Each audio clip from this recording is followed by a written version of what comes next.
Hi and welcome back. Now in this chapter, I just want to go through the logging feature which is available in Azure Active Directory to see what sort of data actually gets captured in Azure Active Directory itself. So over here, let me go ahead onto Azure Active Directory. So remember, Azure Active Directory is your identity store in Azure. Over here, you'll go ahead and define the different users that are going to be part of your Azure AD directory or your Azure AD tenant. Over here, then you can actually go ahead and give access onto these users using role-based access control. So this is for accessing the resources that you have as part of your Azure subscription. So you can go ahead, create the users, give the access accordingly, and these users will have different privileges based on the access that you've given them. Now, when it comes to my default directory, right, so Azure AD directory, over here, if you go ahead and scroll down, in the monitoring section, we have something known as sign-ins over here. So all of these sign-ins onto Azure Active Directory is actually monitored over here. You can actually see it. So over here, you'll see all of the sign-in activities that are happening onto your Azure AD tenant. If you go ahead and click any row over here, you will see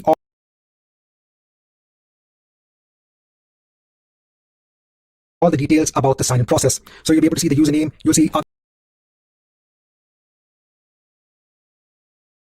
the information has the location for where the user is logging in from, what is the information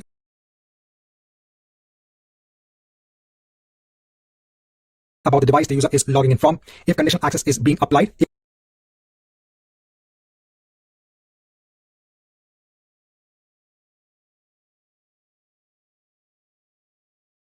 if a policy has been defined in Azure Active Directory. So all of these sign-in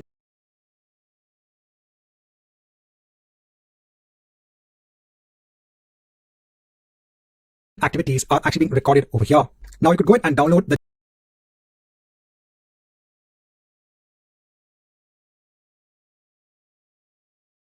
data either as JSON or as CSV.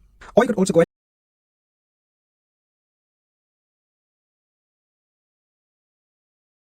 and stream this information as well.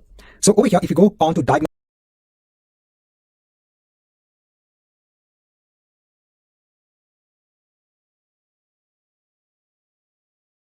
settings, over here, if I go ahead and add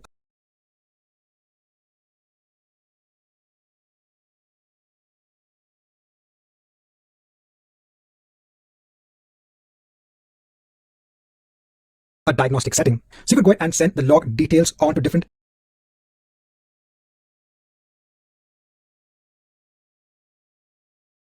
destinations over here. So you could go ahead and send data such as your audit log,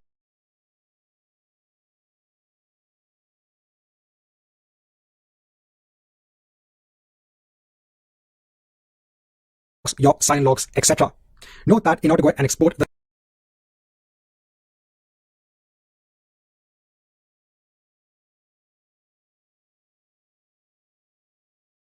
sign-in data, your organization needs to have the Azure AD P1 or P2 licenses in place.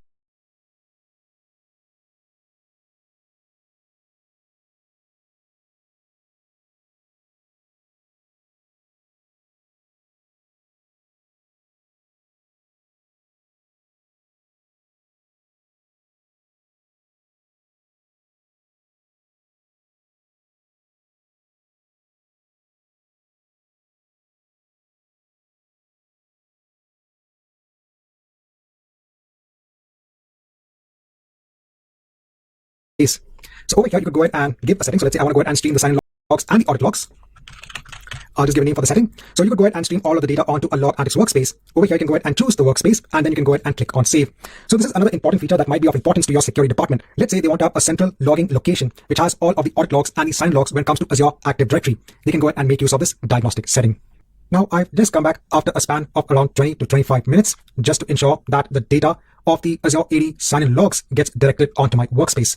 So if I go onto my log analytics workspace, and if I go ahead and scroll down, and if I go now onto the log section, let me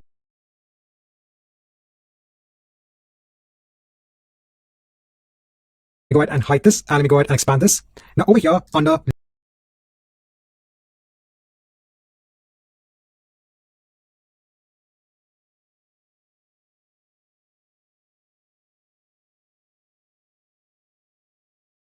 log management, I can now see a table of sign-in logs. So now all of my sign-in log data is going to be sent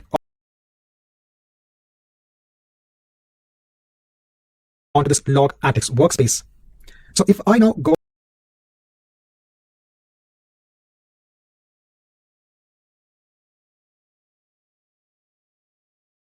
ahead and hide this, and over here, let me go ahead and Use the data from the sign-in logs table. I'll go ahead and click on run.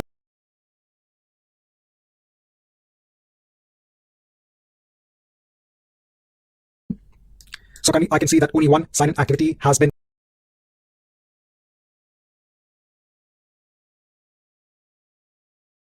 recorded. And over here, you will see all of the details about the sign-in activity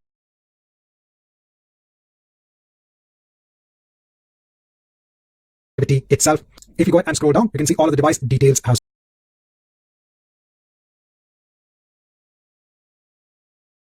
well. So now all of the activity for your sign-ins will now be stored in a central location in a Logatics workspace.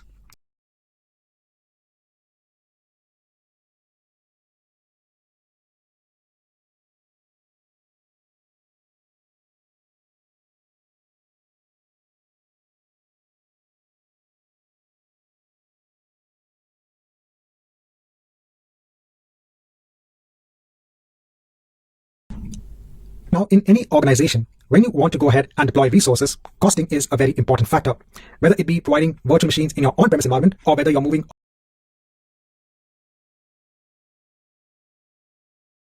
onto the cloud, costing is very important. People need to know how much is it going to cost, for example, to go ahead and host resources in Azure. Now,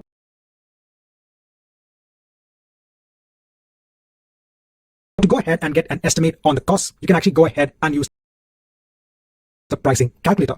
Remember, this only gives you an estimation. Because for the Azure services, there are different parameters that actually go ahead and determine what is the final bill that you're going to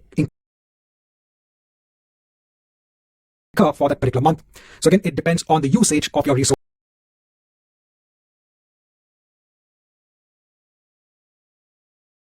as well. But this gives you a good indication when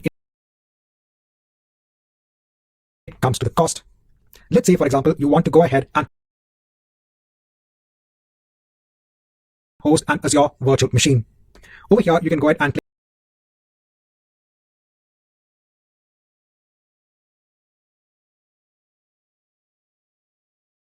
on virtual machines, and this will be added onto the pricing calculator.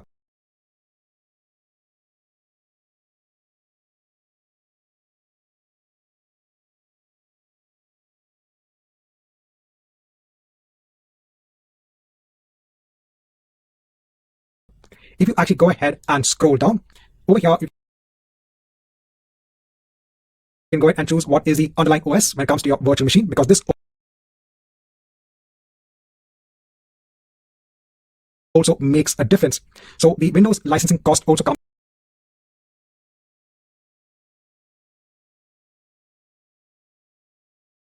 as part of the virtual machine as well. This is kind of embedded in the running cost of the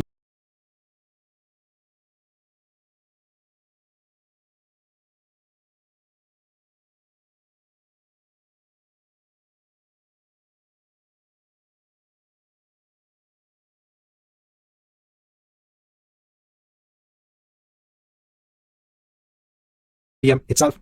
So if you go ahead and choose Linux, it'll be a little bit less. So over here,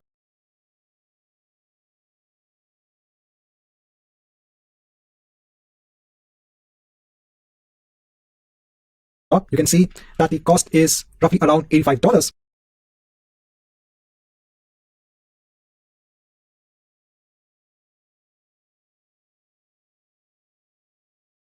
And if you go ahead and choose Windows, so it'll be roughly double the cost.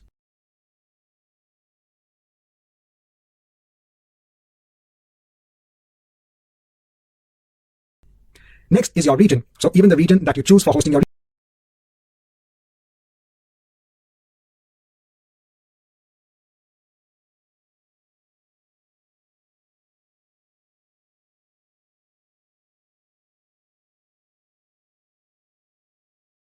resource makes a difference. So currently it's $152 over here. If I go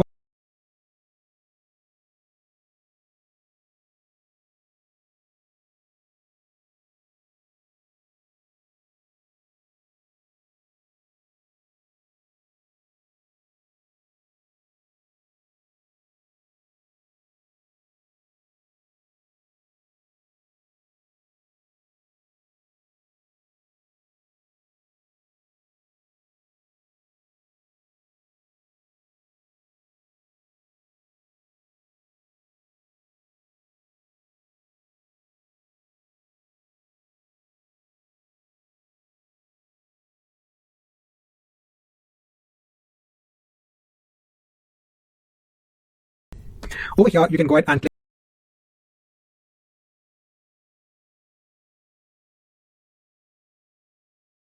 on virtual machines, and this will be added onto the pricing calculator.